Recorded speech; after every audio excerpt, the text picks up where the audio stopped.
নীল চোখওয়ালা মাছটা পুকুরে যেতেই যেন প্রাণবন্ত হয়ে উঠল।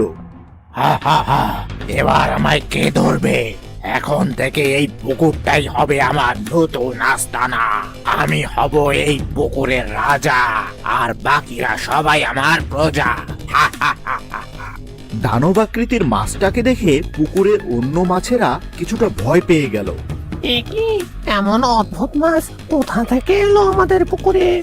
কেমন বিভৎস চেহারা, মনে হচ্ছে সুযোগ পেলেই আমাদের গিলে খাবে।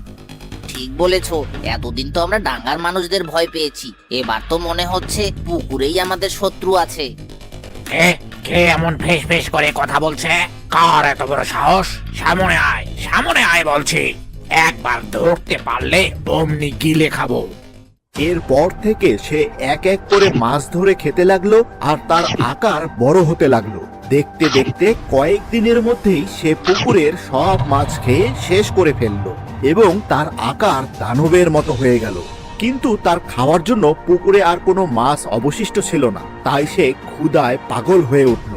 বন্ধুরা, পরের পার্ট দেখতে হলে ভিডিওটিতে লাইক করে চ্যানেলটি সাবস্ক্রাইব করে দাও।